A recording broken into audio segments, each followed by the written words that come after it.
Broncos country, what's going on? Stiddy party! Yeah, we're going to have a stiddy party, baby. Y'all get in here, smash that like, subscribe to Pro Football Hub. It's Strez over there. We got YouTube, we got Twitter cooking, we got Twitch cooking as well now, Strez. So hopefully we can get some people coming in from Twitch. But man, Strez, before we get into the game, man,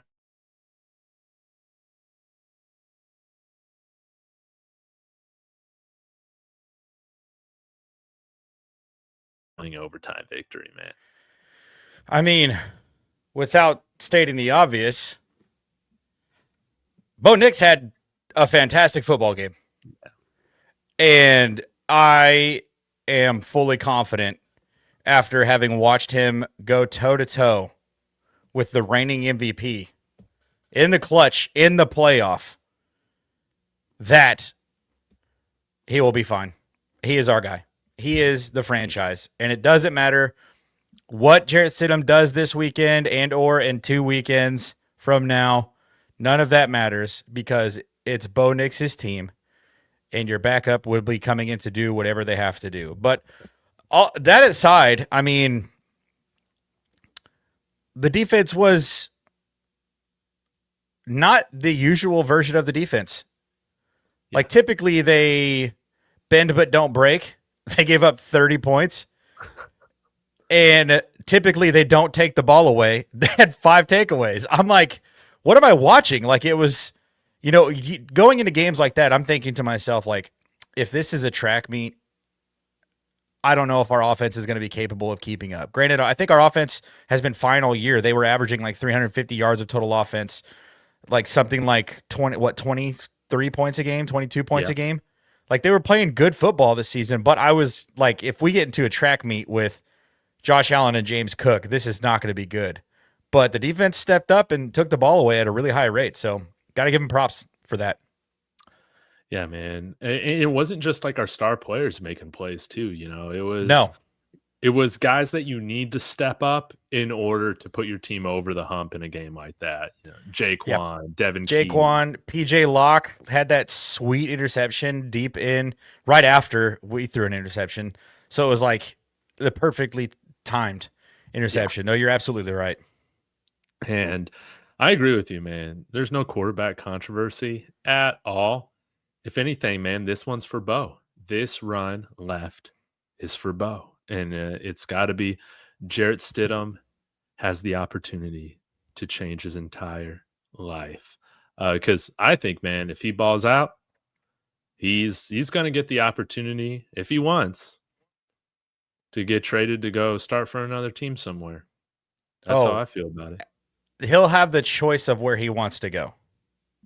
With this being a 1-quarterback draft?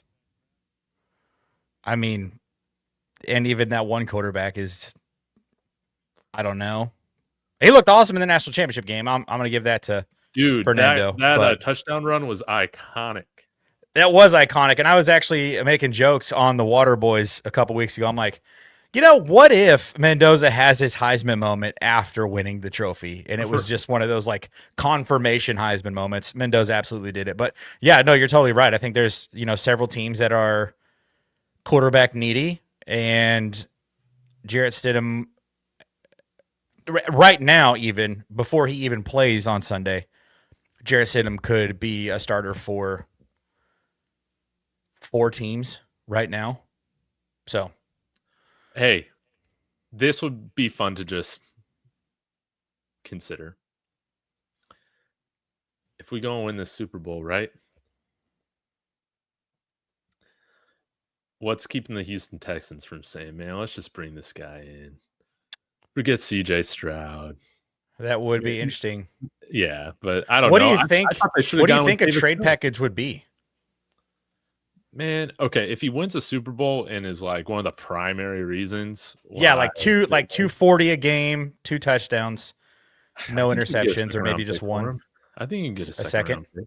Yeah, I don't think there's any way you're giving up a first-round pick with that sort of sample size. But I think you could sneak in a second-round pick or something like that. Maybe we might have to give up a little bit to get that. But I could see it happening. I wouldn't trade him though if it was for anything. Um, well, I guess the lowest I'd take, depending on where it's at, would be a 4th round pick if he plays well. Um, but I don't know. Yeah. Yeah, I don't know. Depending if it's like early 4th. Yeah. Yeah.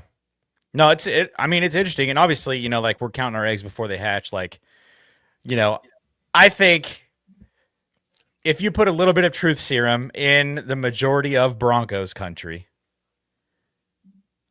I would venture to say that we obviously are supporting Jarrett Stidham. We obviously want him to do well. Do we feel confident that he is going to go out and light the world on fire? No, I don't think that that's the conversation that anyone has been having. I think what we're expecting from Stiddy is just like clean football, no negative plays, operate the offense. Yes. And the defense is going to have to play an A+ game. And I think that they can. I think they can, and I think they will. You know, especially losing their guy. Like you didn't just lose, you know, Pat Bryant or, I mean, we lost J.K. Dobbins, and even still, like this is a much bigger loss than any of that. Like this is your captain, this is your quarterback, this is the face of your franchise. Like this is one of those things that the whole team is going to like absolutely step up and go out there and do it for 10. I mean, they all talked about it on social media this week, so I would anticipate that. But as far as Jarrett Stidham is concerned, like I don't like the memes are fun. You know, I love that I don't know who the heck I'm talking to on Twitter at this point in time. But at the end of the day, like I think a lot of opposing fan bases and specifically Patriots fans are like taking this as in like we think that Jarrett Stidham is going to play just as good as Bo Nix, and like none of us actually think that. No, I mean, if we needed Bo Nix, man, to win that shootout with the Bills, we needed him, man. But like you said, our defense needs to come to play and not just take the ball over, which hopefully they do that, you know, from Drake May, who's got smaller hands than Teddy Bridgewater. He's going to throw a lollipop or two. I can feel it. Yeah, let's hope so. But we actually need to force punts, man. That was inexcusable. I don't care if you're going up against the best offense in the NFL. With our defense, that is inexcusable not to force one punt. Has a team in the playoffs specifically, has a team ever not forced a punt and won a playoff game? That might be a good question for ChatGPT. That's got to be one of the most rare things to ever happen in the NFL playoffs. Yeah. Or it's like Drake May, can you fumble the ball however many times he has over the last few games? Like 7, 8, 9 times. Yeah, it's a lot, plus a couple interceptions here and there. But I guess like, I mean, PJ Locke's interception, it was an arm punt technically. That interception in overtime from Jaquan McMillan was kind of an arm punt. You know, like it's a deep ball and you intercept it like inside your own 20, 10-yard line. Like it's kind of the same thing, but no, you're absolutely right. Like the defense cannot live on if we don't turn the ball over, they're going to score a touchdown. Yeah. So we better take this ball away. Like that's just like not a good way to live. No, we can't. And I love what Quiet Money's saying right here. The table is set for this to be a Sean Payton legacy game. 100%. And I believe it that he is pumped up because, again, this is why you trade for Jarrett Stidham as your first move with the Broncos, right? This is why you re-sign him, man, because you believe that you got an absolute steal. And it's clear he believes that he's a starting caliber player. Completely. What was the order that it happened? Because it was Ben Powers, Mike McGlinchey, and Jarrett Stidham were the first 3 things that he did when he got here. What do you remember the specific order of those things? I think Jarrett Stidham was the first one. Was that the first thing that happened? He wasn't traded for. He was just signed in free agency. Yeah. I mean, Sean likes him. I think Josh McDaniels likes him. Which, I mean, Broncos fans hear that name and they're like, who cares? But, I mean, he's a good play caller. Like, he's great calling offenses. So I think there's a lot of teams out there that would have been like, yeah, Jarrett Stidham he's that guy. Like if you need a quarterback in any given situation, he's the perfect guy for it. He's like Chase Daniel. Yes. And I think he's better than Chase Daniel too. I would say that too. Dude, when he was at Baylor, just letting that thing fly, dude, it was it was awesome to watch. And he's one of those guys too that, again, I think it's because of his draft status too, or his draft capital, 3rd round pick or 4th round pick, whatever. You're never going to be given like, the one up to win the job, right? You got to like play. Yeah, you have to be perfect than the guys ahead of you in order to get ahead. Yeah. But he's a guy that truly hasn't really, in my opinion, ever had a chance to show what he can do, because you've always had, like with New England, I think they brought in Cam Newton and got rid of Jarrett Stidham very, very quickly. Like they didn't even allow for there to be much of a competition at all. They just decided they're going to go with Cam Newton. Then in Las Vegas, of course, there was that Derek Carr contract and all that. And obviously he comes here to play back up to a, top 15 pick in Bo Nix. But yeah, he's never really had that opportunity. First he came to back up Russell Wilson. I mean, oh, that's right. Yeah, like big money deal right there too. It was a big deal, and I think, it was funny because it was the same thing happened for him 2 years in a row, where he like played the last 2 games of the season because there was like an injury clause in the quarterback's contract. They didn't want the quarterback to get hurt, so they benched him in Vegas. And then they did the same thing in Denver with Russ. And it was like, if Jarrett Stidham's on your team, is that just a bad sign for like your future with that said organization? But no, I think going in, to his time with Bo Nix, he said it, I think maybe it was, I don't know if it was from the podium or if it was like more of like a interview with the camera. They said something about, or he said something about like Bo Nix is like, he's my best friend. So it's one of those things where it's like when your quarterback room is that close, like I have a good feeling that he's going to play well. Do I think he's going to go out and throw, go 70% for 240 yards and 2 touchdowns? Like, no, I would love to see that. I don't think that that's going to happen. But if it does, I will be very happy, Mm-hmm. And even going back to some of his starting experience, I mean, with the end of that season, 2022, played very well against the Niners, played very well against the Chiefs. Those were some of the top defenses in the NFL at that time. I thought he played well. I remember his start against the Chargers. Wasn't that the Super Bowl matchup that season? Yes. Chiefs, Niners? Yeah, yes, it was. Tough out. I know, right? And then did he start against LA in Vegas? Was that yes. it in 2022? Yeah, because the highlight tape said that I keep seeing is like so many passes to Jerry Jeudy. I'm like, man. Jerry Jeudy, man. What a world. What happened to that guy? What a world. Pied Piper saying here, yes, did him through 2 TDs to Demaryius Thomas back in the day for the Patriots. That's maybe that's a good omen here. But I think Patriots fans, again, they just think that, oh, man, this guy couldn't beat out Cam Newton or whatever. What's he going to do against us, man? In Sean Payton's offense, and you were getting at this, Stress, it's not just about your ability to make plays when things break down. That's not what this offense is predicated on. It's your brain, dude. Yeah. And this guy's got the brain. If you can just 100%. make the right decisions and not He's turn over the ball. He's got 1 year on Bo Nix in this offensive scheme. Yeah. So, like, as well as we know that Bo Nix knows the offense because of what he's been able to do at the line of scrimmage this season, add 365 more days to that, and you've got Jarrett Stidham's time. So I think it's going to be huge. What's funny? Thinking about 365 days. A year ago tomorrow, you and I were doing postseason podcast talking about the future running back of the Denver Broncos.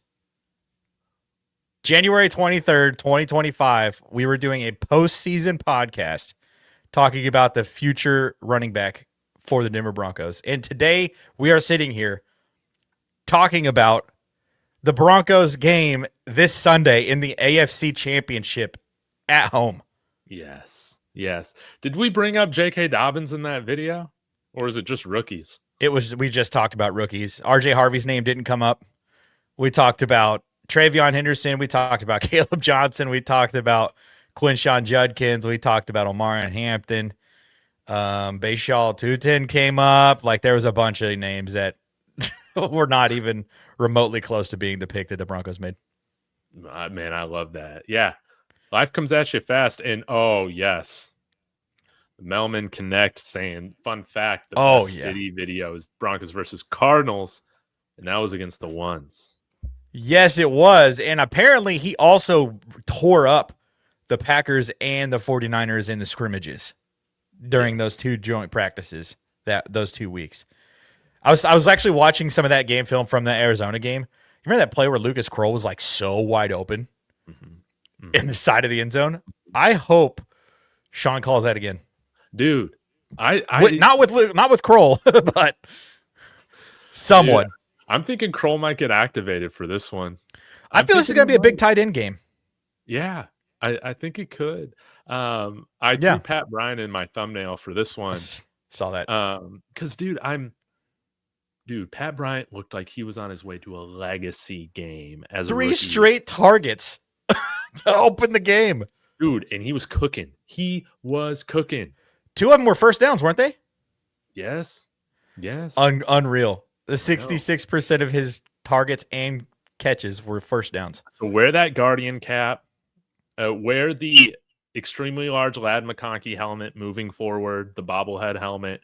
We can't have Pat Bryant go out anymore because I think it's going to make it tough for New England. Of course, you got Christian Gonzalez, but you can only put him on one guy, or that's Sutton. But when you got Pat Bryant, dude, that guy gets out of his break so quickly. He is crisp. He could really be the difference maker in this game. He kind of talking about Demaryius Thomas, like having watched him for a full season, like Pat low-key reminds me of DT. You know, I don't think we've seen enough of him like attacking the football on, some of those go up and get it kind of plays. But I mean, he's a great route runner, very strong hands, very reliable. Not necessarily going to run away from you, but he actually might if you don't pay attention close enough. It's like that feels very DT to me. Yes. And again, this is only his rookie year. I mean, we barely saw anything from DT his rookie year coming back from injury. But yeah, man, Pat Bryant, I think his ceiling still can be wide receiver 1 on this team. I still think he can. And he's got the opportunity, man, to go, make people seem silly for letting him fall all the way to pick 70. And I know at the beginning we're like, man, did we overdraft this guy? Did we reach on this guy? But not at all. Dude, he's been so solid, man. He's been one of the better rookie wide receivers this year. I think we hit on all 3 of our first 3 draft picks. I would like to see more of Barron, but with McMillan balling out, what are you gonna do? Yeah, you throw him in there when there's like a 2 tight end set and they're both kind of split out. Yeah, like that's what I mean, I think that there's a chance that if they wanted to have both of them on the field at the same time, you could put Barron in kind of that star role, let him kind of roam around a little bit. But also at the same time, like Talanoa Hufanga kind of does that. So it's like not, it's interesting. Yeah. It's a nice problem to have. No, I'm not going to lie. With some of the guys on the Patriots stress, I'll segue with this. Pied Piper saying no Mac Hollins Sunday. I guess he didn't practice today. I heard he was putting his cleats on in his locker. Oh, okay. Today. Well, Pied Piper says he was a pain last year when we played the Bills in the playoffs. Dude, I hate Mac Hollins, dude. That guy, for some reason, he's like one of these Broncos killers, dude. I feel like he always has good games against us. And every time, dude, he looks so stupid walking into the stadium barefoot every single week, man. Yeah, whatever. He drives me nuts. I know, dude. I hope he doesn't play. I'm pulling up the injury report right now. Yeah, I'm pulling it up right now just to see what the official injury report was. Looks like Garrett Bradbury, their center, didn't practice. Oh, wow. It was an illness, so I don't know if he's going to be sick, going into Stick an the IV game. in him, it'll be okay. I mean, imagine being sick and then having to come play in 15-degree weather and a mile above sea level Against Sack Allen and company. Yeah, good luck. Harold Landry didn't practice. Okay. Marte Mapu, I don't even know who that guy is. Did not practice. Carlton Davis was limited. Okay. Christian Ellis was limited. Okay. Is that a Jonah Ellis family member? Yes. That's and for right. some reason, I called Joe Ellis Caden Ellis earlier. Nice. Yeah. Hunter Henry was limited Wednesday and today, but it's saying non-injury related rest.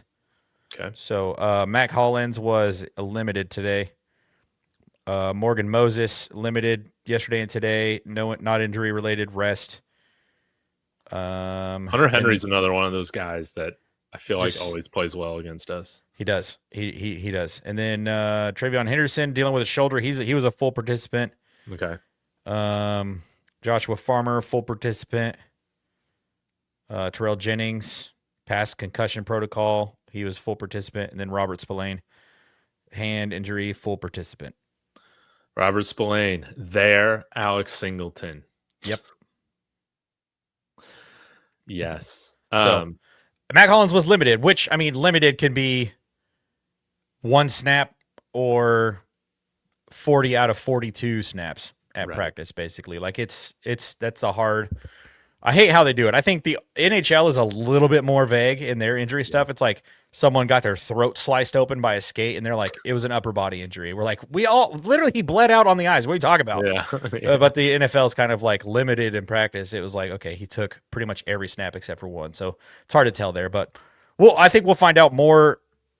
Well, I guess they'll travel tomorrow, so it's going to be difficult to even know. Oh, have they decided they're going to come on Friday instead of Saturday now? I haven't seen what their plan is, but I mean, tomorrow they'll probably do a walkthrough. So if they don't travel, it would probably be just a walkthrough. So I'm not entirely sure. Interesting. Okay, I got to ask you this. Someone who is limited on our end, of course, 2 straight days, J.K. Dobbins. What do you see him suiting up? And if so, what do you foresee his role to be? Yeah. I do see him suiting up. I think some of the people that I've seen that are like there for like the media availability portions of practice are saying that he's been moving around really well. Mm-hmm. So, it's a little nerve-wracking because he hasn't really taken any contact this week, but I'm sure he's been trying to create as much as he can, during like any sort of running back drills or anything like that, like just to kind of get his juices flowing, beat his body up a little bit.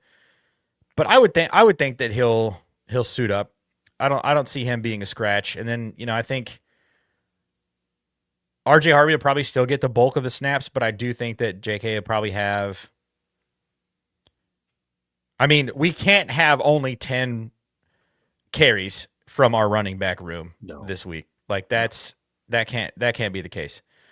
So I would anticipate him having, maybe 10 touches. Man, what if he gives us 50 yards on those 10 touches? Wouldn't that be fantastic? That'd be great. 3 yards here, 3 yards there, 2 yards here, 4 yards there, and then a 26-yarder. That's what we need. Like that. That's kind of JK's game too. So that'd be sweet. And we need this run game to really step up this week because, I like Jared Stidham stat line, like maybe 180 yards and a couple touchdowns or something like that. Yeah, he can't be 81% of the offense like Bo Nix was last week. No. You cannot have your backup quarterback come in and either throw or run on 81% of your snaps. You just can't. You can't do that. No. Which I can't believe they did that with Bo Nix last week in the first place. But like, you just can't. You can't have that with Jarrett Stidham. So yeah, I think all hands on deck. Like RJ Harvey, Jaleel McLaughlin, J.K. Dobbins, if he is ready to go, like they all need to bring it with them. Like it's going to be that game where your running back coach is going to look at you in the eye a little differently, walking out of the locker room, and it's going to be one of those games where it's like, hey, better button your chin strap a little bit tighter today, bud, because it's going to be You're gonna get fed. We're gonna feed you a little bit. So that's what you want to see. And then, when you do that, it opens up what I think Jarrett Stidham is best at. I think he's great pure drop back, but I also think he's incredible out of play action drop back. Yeah. So I think, if you're able to establish any sort of run game at all, or even like just run it even when it's not working, you still are going to suck the defense up and get a chance to hit Pat Bryant or Marvin Mims or Cortland Sutton over the top somewhere. And it's huge, too, that we're getting Luke Wattenberg back, not having to go to your third string center. That's awesome. Thank God. Thank God. Mustipher did a good job stepping in relief last week. I thought he did a great job, but it is tough having to go to your third guy. So, yeah, getting Wattenberg back is going to be a huge deal. At home, all the calls are going to go great. Oh, absolutely. There's going to be no crowd noise. You've got your starting center in there. You've got your third year in the system quarterback behind him, how long has Jarrett Stidham been in the league? 8 years? 10 years? I don't know. He's 29 It's now. not a full decade. Yeah, it's not a full decade yet. Probably maybe 7 years or so. 7 or 8 years. So, he knows what he's looking at. Like, he's been in so many different quarterback rooms, learned from so many different coaches. Like, I'm not concerned about anything pre-snap this week. The only concerns I have is the post-snap stuff. We just got to execute. Really, really, really, really got to execute. Especially defensively, man. How do you feel about our defense matching up to New England compared to Buffalo?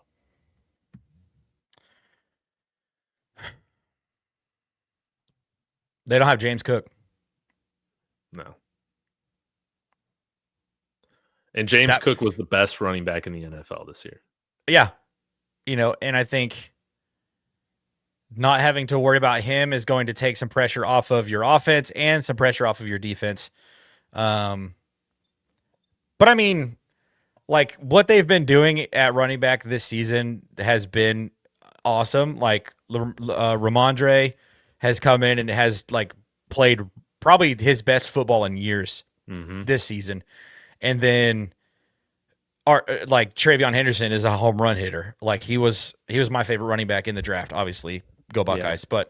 But, I think we have a really, really good run defense. And going up against Buffalo with James Cook and the size of their offensive line I was not excited about that piece. And so I think our run defense is going to come way back towards the mean this week.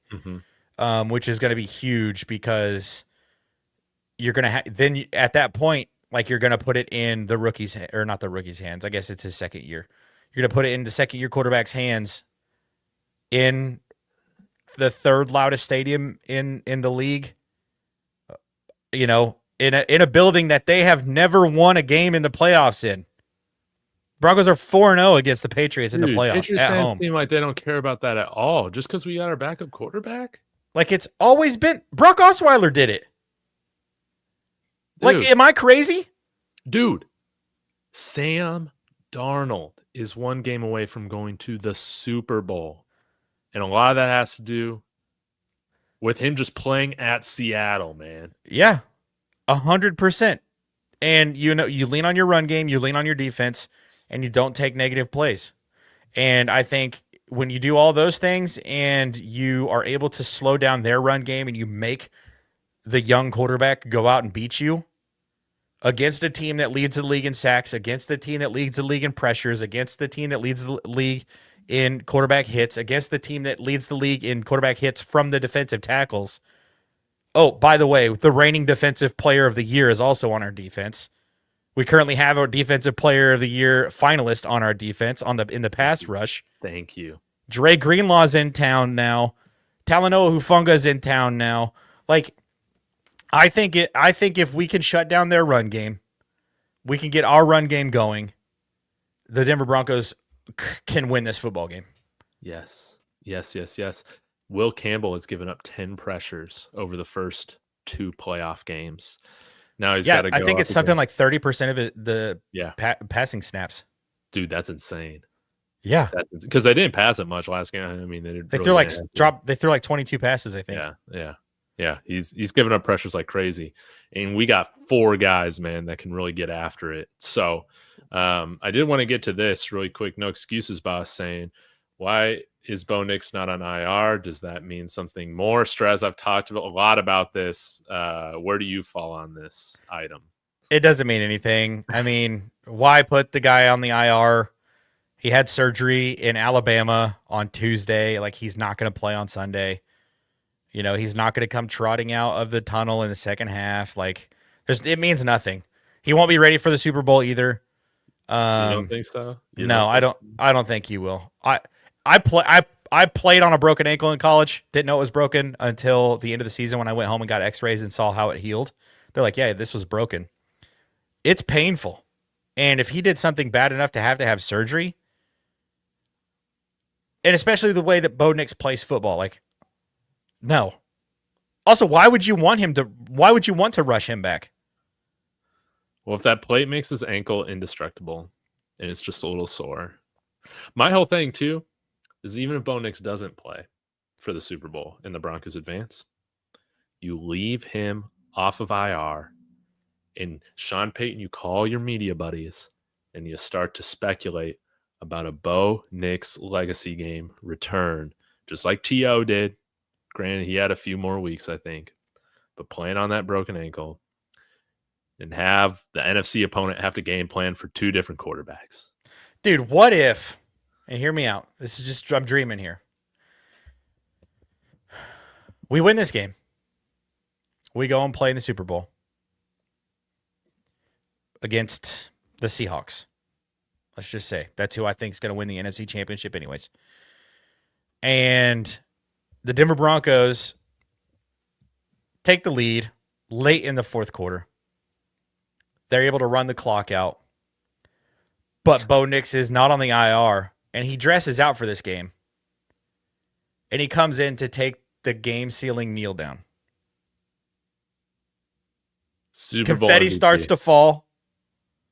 Bo Nix is walking off after keeping the football that he just knelt down for the season and the team that he helped lead to this point.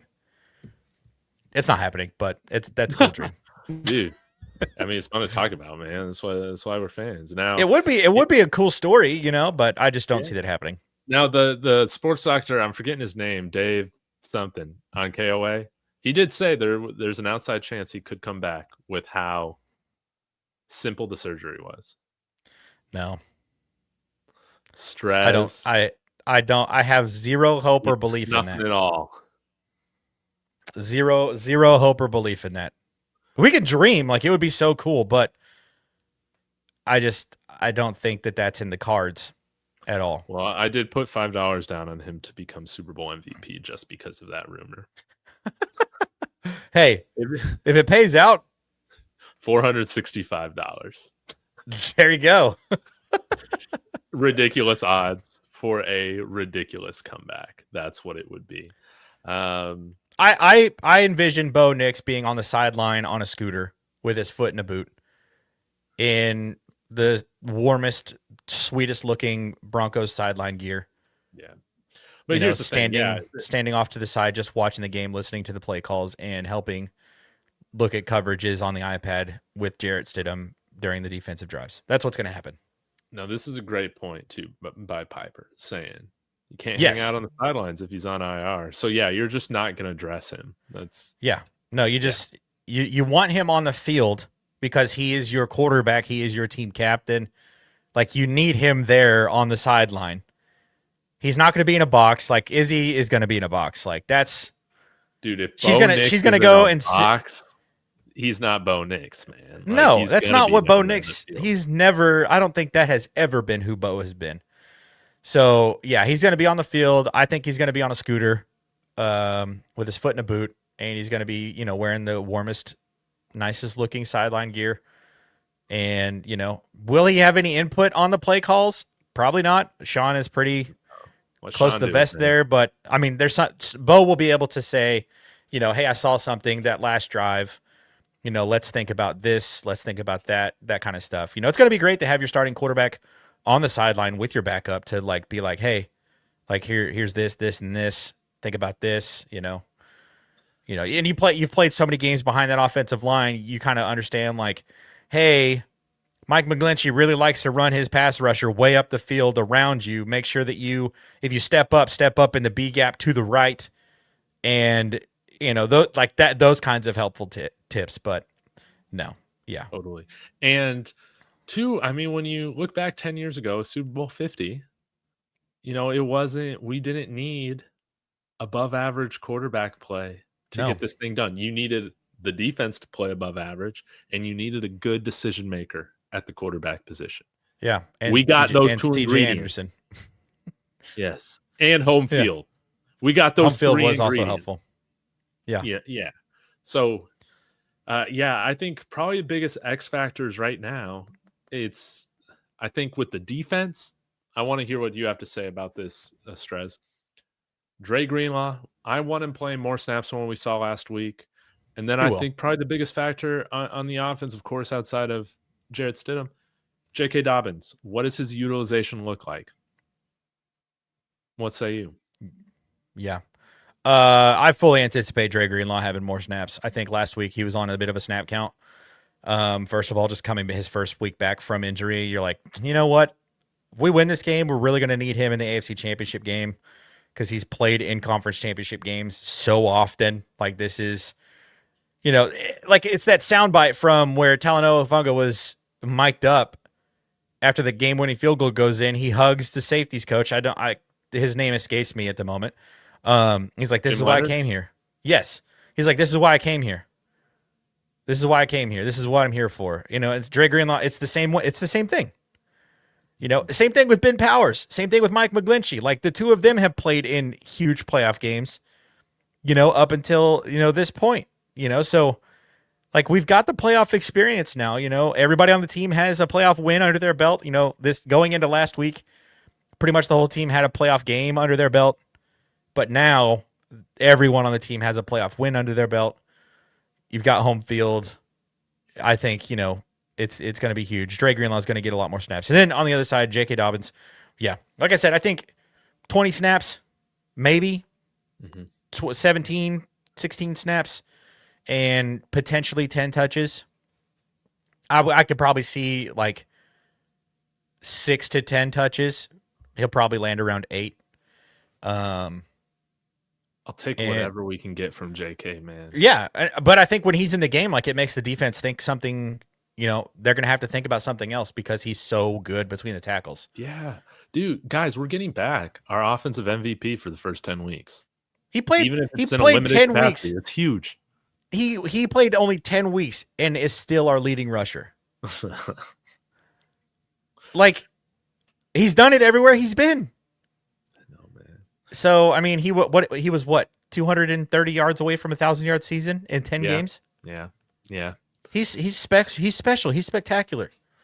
And you can rest up that foot for 2 weeks if you get this victory. Again, I think it's pretty fast to see somebody return from a Liz Frank this quickly, but it was. So what was it? It's been 9 weeks. 3 months ago. Yeah, 9 weeks. How long was Bucky out? Because wasn't it the same thing? Yeah, because he came back strong. I don't know if did Bucky Irving have surgery? I think he had the same exact thing. Yeah, because Bucky came back in season. Yeah, he finished like the last 3 weeks of the season, and he came back strong. Like he had a decent ending to the season. It wasn't like first part of the season Bucky, but it was. Yeah, we'll see how it all goes. Did you catch any of the sound bites from Milton Williams and Kayshon Boutte talking about our guys, Jarrett Stidham?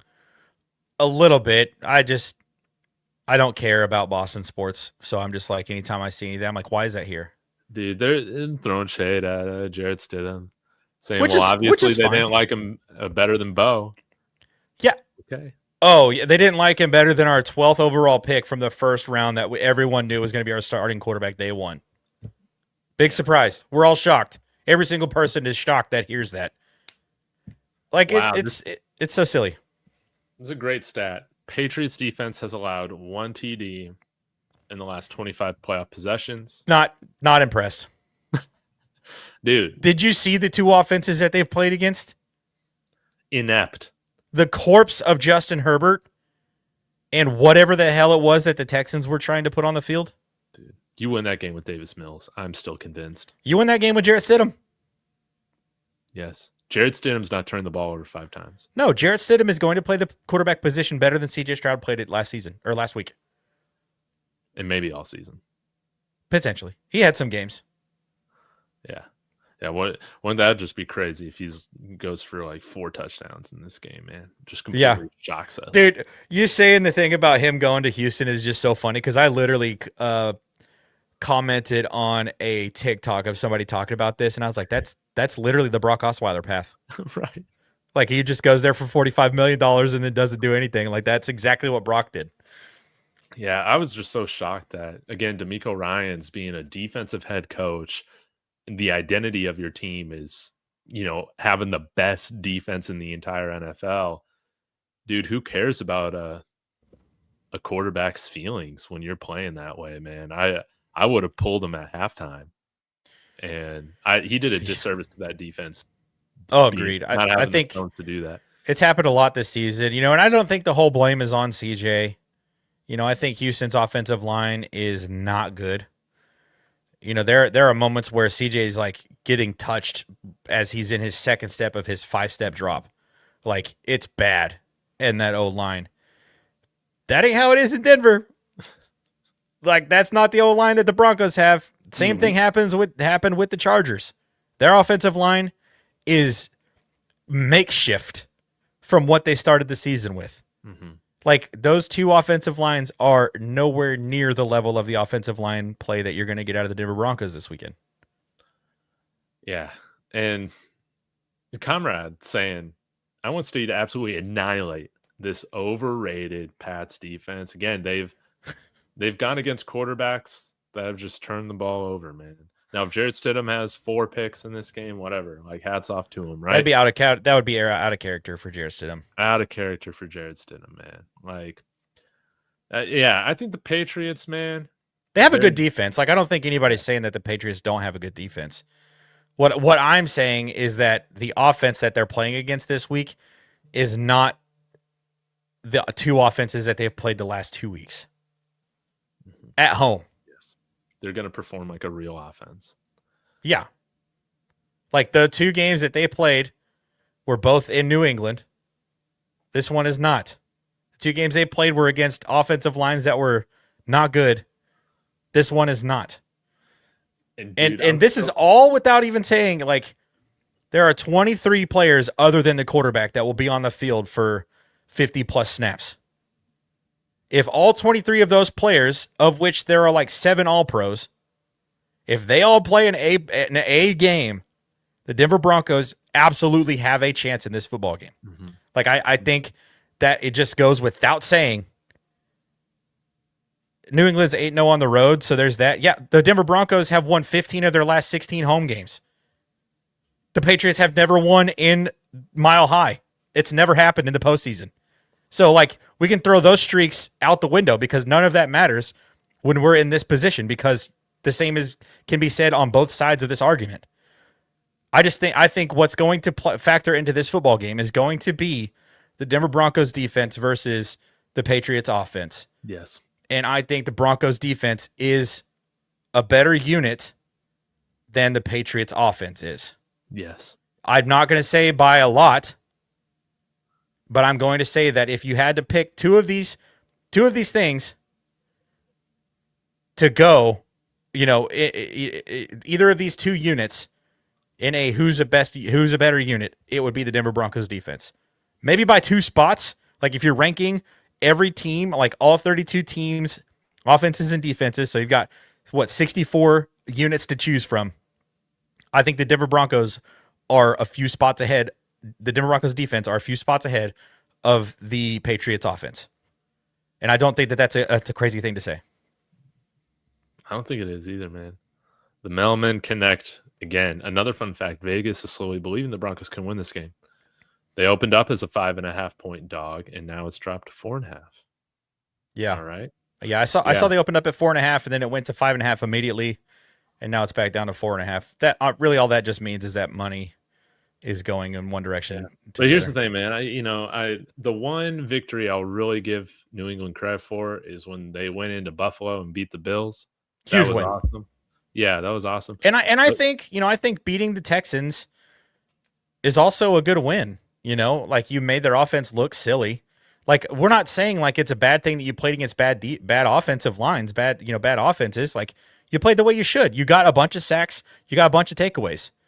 That's not the offense that the Denver Broncos have. Like that's just it's a different offense. Yeah, they haven't faced a team like us yet. They haven't.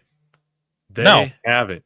And even not the Bills because we beat the Bills. So like, yeah, but I mean, this is going to be a fun matchup. This is the one that everyone was looking for all season long. It was Drake May, Bo Nix were on a collision course. Unfortunately, we don't get to see Bo play in this game, which is just really sucky. Because he's playing like the best quarterback in the draft. I think he has like the number 3 passer rating or quarterback rating. What I don't know. Remember which one it is. It's not passer rating. It's QBR. Of quarterbacks in the playoffs was Bo Nix. Dude, he was such a playoff riser last week, man. That was just so satisfying to see. It was unbelievable to watch. There's no questions left, man. Yeah, it was unbelievable to watch. And I still think it's hilarious that he got a playoff win before Justin Herbert. And if Jarrett Stidham goes out and wins this week, I'm never letting Chargers fans hear the last of it. Oh my God, dude. Conrad is roasting the Patriots fans. He's saying, in that 8-0 on the road, the Jets, Bengals, Ravens, Bucks, Titans, Saints, Bills, and Dolphins, one of those teams is even worth mentioning. Yikes. A team that we also just beat. Yeah, exactly. Now, depending on when they got that victory over the Bucks, it could be decent. But the Bucks, man, they just...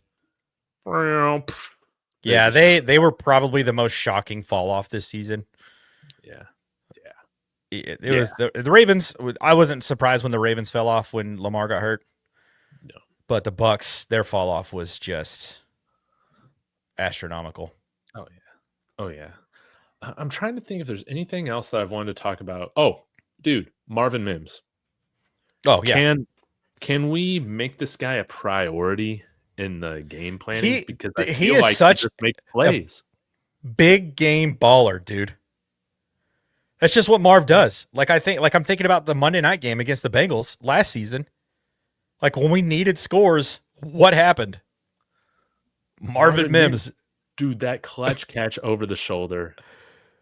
It was unbelievable.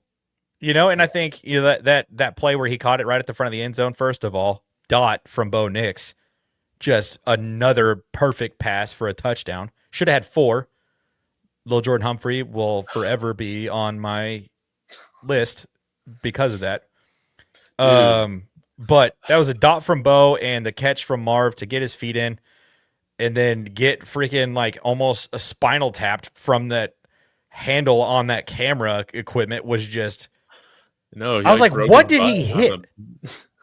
When he landed, he was like in so much pain. I was like, did he like scorpion himself? Did he like bend weird? And then they played the slow-mo replay from like the other direction. I was like, oh, dude, that looks so painful. I know. He definitely had a bruise after that. Oh, yeah. He got up and walked away, so he got up and got a pass interference to win the game. So a rightful pass interference, by the way. Yeah, he was tackled. Like the ball was like 12 feet away and he was getting tackled. Yeah, he was just... Yeah. The first one against Cortland Sutton, I could see a gripe there, but Joey Bosa literally hate crimed Bo Nix on that play, so we would have been 2 yards shorter. No difference. And that was definitely a penalty on Joey Bosa. So 100%. I don't know why Bills fans just think that penalties shouldn't count once you reach overtime. It's such a very strange way to think about the game. I don't know if you saw this. Brandon Cooks was on Good Morning Football this morning. Dude, I posted about it on Twitter today. I was like, dude, you didn't even think it was a catch when it happened. What are you talking about?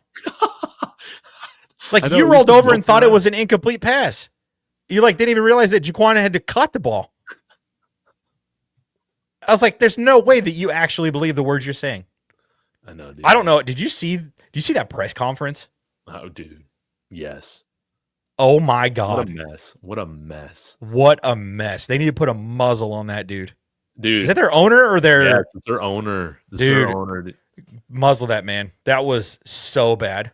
I know he's basically saying He was like going against his words the entire time. I know. And he's just like, yeah, so we didn't really want Keon Coleman, but hey, he's under contract now for, 3 more years, 2 more years, whatever it is. Just a bizarre. It's crazy what the Broncos have done to teams this year, man. I know, dude. Break them, dude. Sean McDermott getting out there and blaming the refs was such loser behavior, dude. I know, dude. I don't even think Nate Hackett ever blamed the refs here, man. Like, well, I mean, did he have any blame to place on anybody? Not, he didn't give enough hugs to everybody on the team. Dude, by the way, you see that Broncos are 4-0 with this ref crew at home. Oh, I don't really care about that piece. Yeah. I went through and searched because you can like search your profile, and I looked up the words refs, referees, and officiating. And since my account was created in 2011, I have tweeted about officiating a total of like 17 times between 4 sports. Good for you, Stress. Good for you. So I have just never been the kind of person that's like, it was the referee's fault, because the way, like, I played for 17 seasons.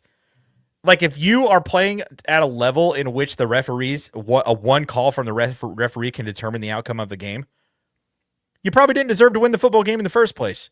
No. Like, never, ever, ever put it in the referee's hands. You should take care of business on the field so that if a ref makes a dumb call, it doesn't affect you.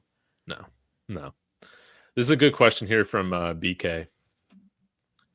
What are your thoughts on the coaching hires, new era of coaches, out with the old, in with the new? I think VJ is gone. A lot of vacancies, Card's still waiting for him. Yeah, what do you think about all that?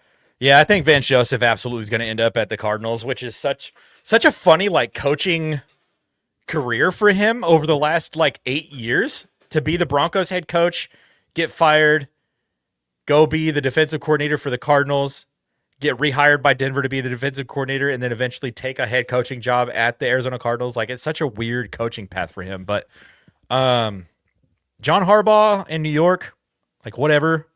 You're going from Hall of Famer Lamar Jackson, Hall of Famer Derrick Henry, to freaking Jackson Dart and Cam Scattered-Brains. Like, that's a big old drop-off.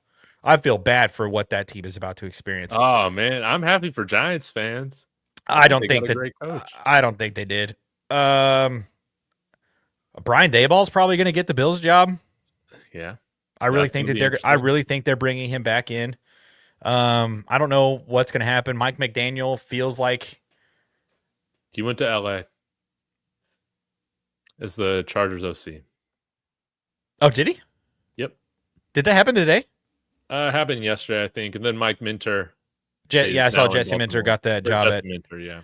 Yeah, he got the job at Baltimore, which is exactly where Baltimore needed to go. They needed to go.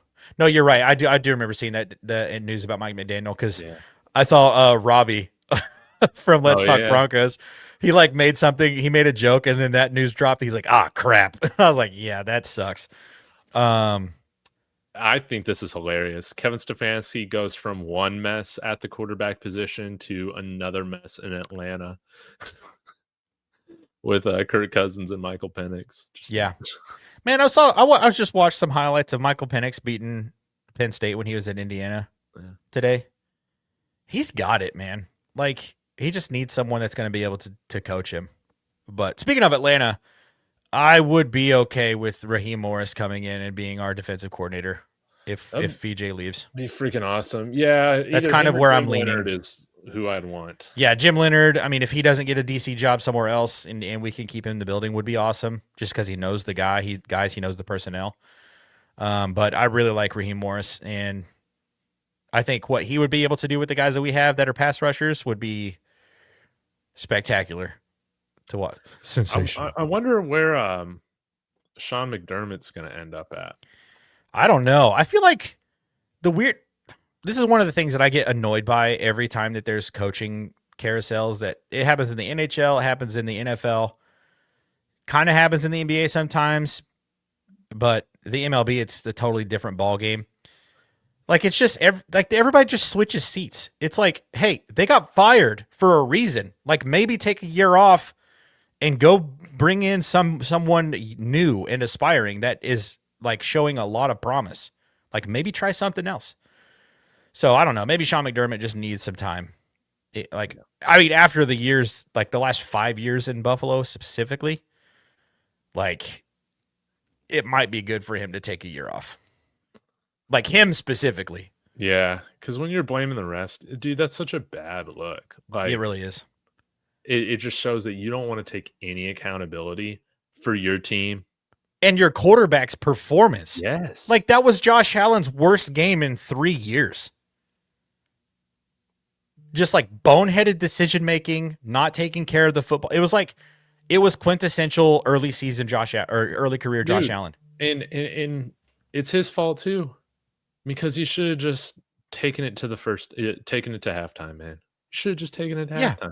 That was unbelievable. And I mean, that was, instead of being 7 points, it was a 10-point thing. And yeah, it was just boneheaded mistakes there. And I don't know. I'm honestly like over talking about the Bills and like all of those calls and everything, and have really just like, I've lost a lot of respect for Bills fans. I have too. And that was one of the fan bases that I was like, I really want them to win one soon. I know. And now, dude, it's just, now I'm just like, you guys don't know the rules of football. I don't think you should win one. Yeah, exactly. BK saying you don't get the Leonard hype. Hey, go look at what he did in Wisconsin. I think that is nothing short of miraculous with the roster that they had. So yeah, when he had some fantastic game plans against the Ohio State Buckeyes whenever they would face off against each other. So, I mean, if you can game plan against that offense at Ohio State with the weapons that they constantly have, you could probably do it at the pro level. Yeah, and I'll say this, man. I think that talking about, I mean, Davis Webb is getting head coaching interviews and stuff like that, but I think Jim Leonard's a little bit more proven than Davis Webb is right now. Like, I agree. To be honest. So we'll see what happens. I'd like to keep Jim Leonard around, but you never know. Yeah, let's see. All right, should we get to score predictions here and we can wrap up? Yeah, let's do it. Dude, what's your score prediction for this game? How do you see it unfolding? Man, I don't even know. What's the under? Is it like 43 points or something like that?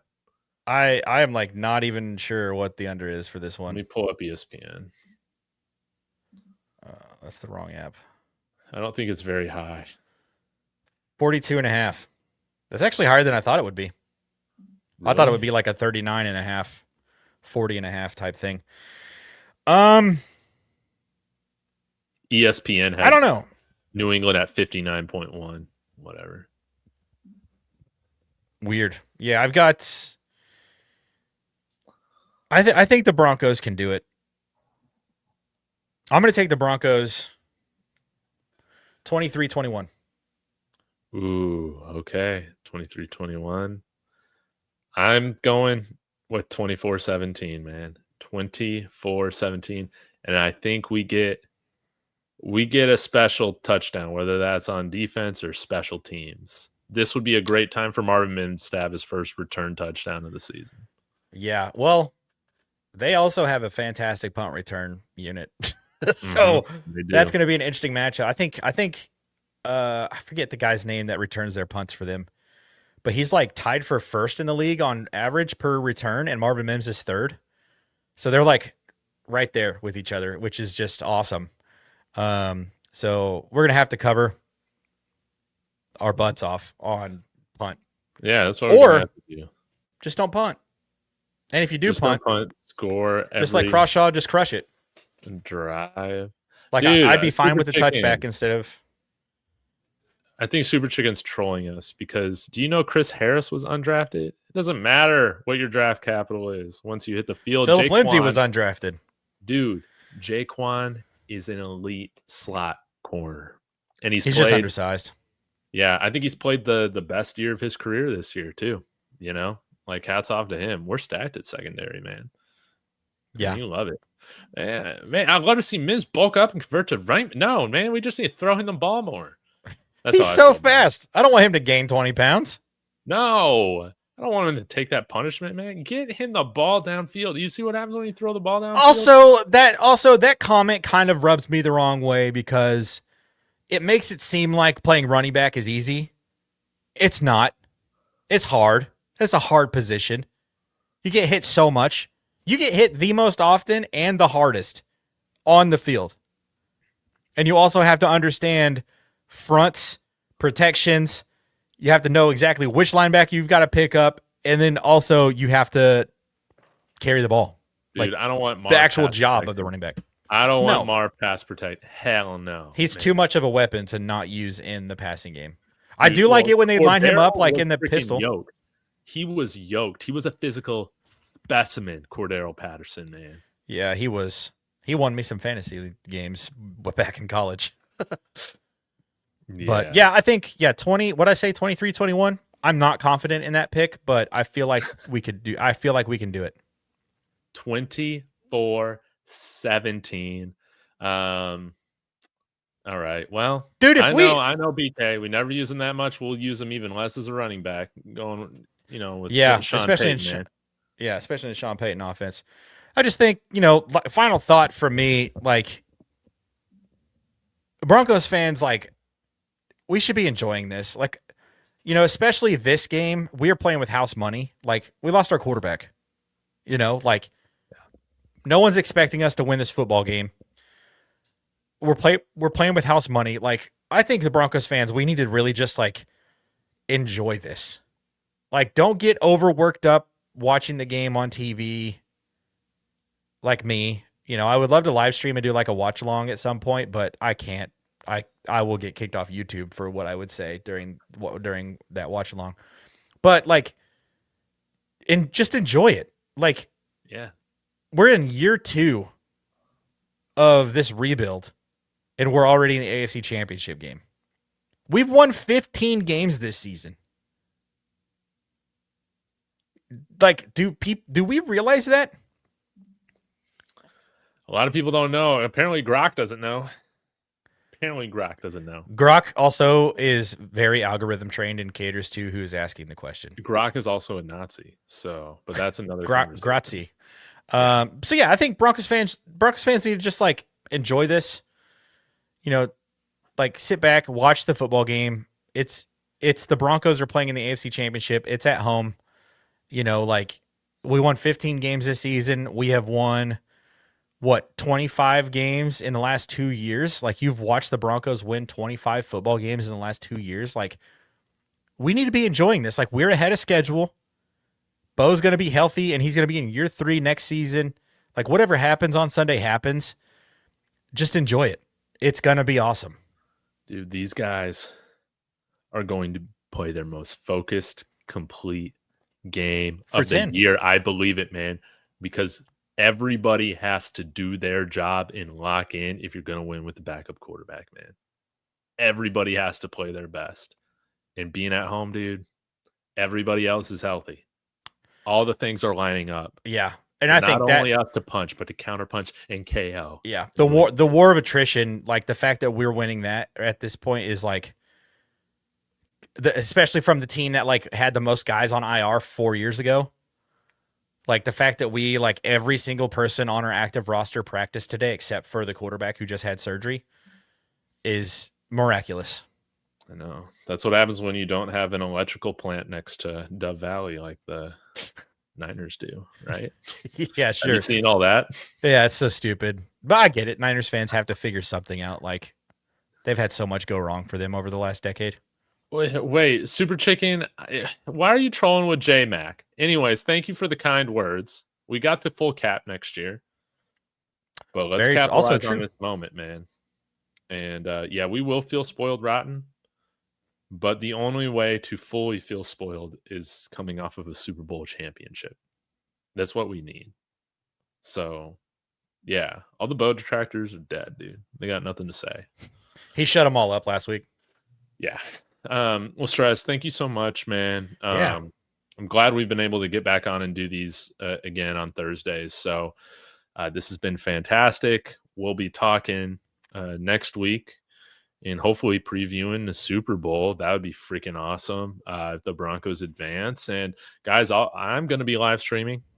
I will live stream throughout the game, so be sure to tune in. If you cannot bear the voice of Tony Romo anymore, I'm not much better, but I'm at least Aren't we not undefeated when they call the games this season? We might like be, every man. CBS game that we've had that Tony Romo and Jim Nantz have called, we've won. Man, maybe, dude. Tony Romo's unlistenable, man. It's gotten really bad. He's so bad, dude. And Tom Brady's gotten so good. I love listening to Tom Brady now. I think he's been. I don't. He has youth pastor voice. You know what, he kind of does. him and Tim Tebow. I'm like, I can't listen to you guys talk. I can't.